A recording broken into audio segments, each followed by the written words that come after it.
Tingkah si kecil memang tidak bisa ditebak, walau kadang menjengkelkan, tiba-tiba menangis, menjerit, melempar barang. Jika hal tersebut terjadi, pastinya membuat sebagian orang tua bingung, panik, kesal, hingga menghela nafas panjang. Nah, itulah yang disebut dengan tantrum.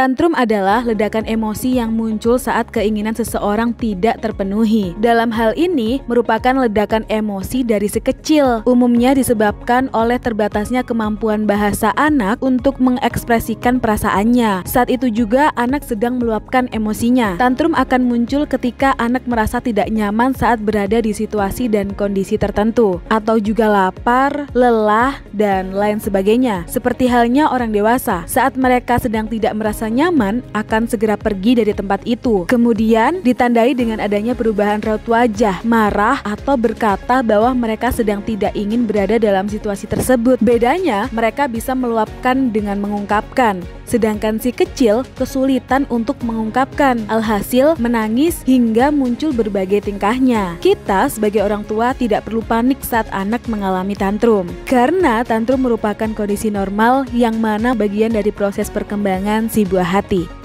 Tetapi tantrum pada anak jangan dianggap remeh dan jangan dibiarkan, karena bisa mempengaruhi perkembangannya. Saat anak mengalami tantrum, apakah bisa dihentikan? Tantrum bisa dihentikan dengan cara peka terhadap apa yang mereka sedang alami. Kita sebagai orang tua harus bisa peka dan mengetahui apakah mereka sedang merasa lapar, haus, atau mengantuk. Hal itu bisa kita tanyakan kepada si kecil. Yang kedua, alihkan perhatian. Tidak bisa dipungkiri bahwa anak mudah sekali tertarik pada hal lain. Saat si kecil sedang tantrum, bisa membujuknya dengan memberikan permainan lain. Yang ketiga, saat si kecil tantrum, dilarang menggunakan kekerasan seperti mencubit atau memukul anak. Bisa lakukan dengan berikan sentuhan menenangkan, memeluk, bahkan menciumnya. Yang keempat, hentikan tantrum dengan bersikap tenang. Jangan membalas membentak ataupun berteriak. Tantrum memang kondisi normal yang bisa muncul pada anak, tetapi jangan dibiarkan apalagi meremehkannya. Segera hentikan dengan penanganan yang tepat.